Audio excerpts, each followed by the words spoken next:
So what do you think about the Fed? Are they smart? What is more important, the Fed right now or the Trump administration with these markets?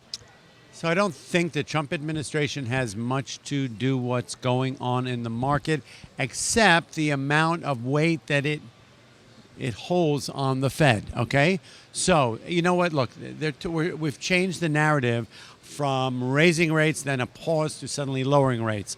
These are economically data-driven decisions that are actually deep down, dirty policy considerations that used to take a long time to negotiate and decide on.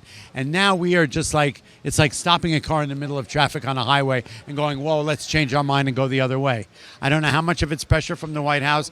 It's clear that the market is showing us that the economy is doing well, right? That interest rates are reasonable, that unemployment's at a great rate, that everything is doing fine.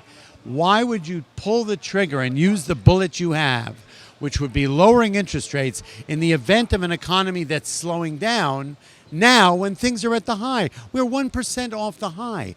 So why in God's name would we use that significant, bullet that we have in the Fed and in the raising or lowering of interest rates at a time where it does not seem necessary? Okay, so what can happen if we cut rates at these highs, at these levels?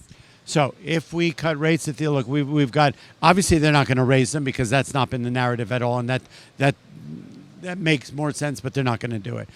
It depends on how much pressure is being wielded by the White House at this point, even though the White House is actually not supposed to have any effect on Fed decision making, right? All that being said, at the end of the day, there's a conspiracy theory that this is all a big setup, that, everything, they're going to pull all the problems with China and Mexico off the table.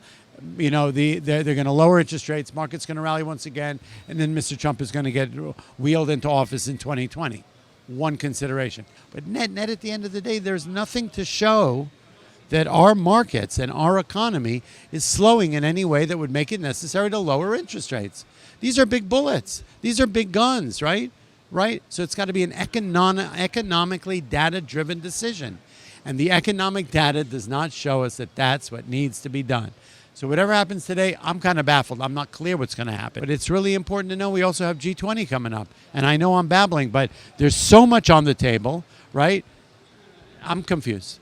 Well, if Einstein can't even figure this out, that says a lot about what's going on. There's a lot of opinions, a lot of thoughts out there, and I like how you even said if there's even a conspiracy theory in the making right now. In the meantime, Peter, thank you so much for your insight. We love you on Twitter, and I'll see you there. Thank you so much.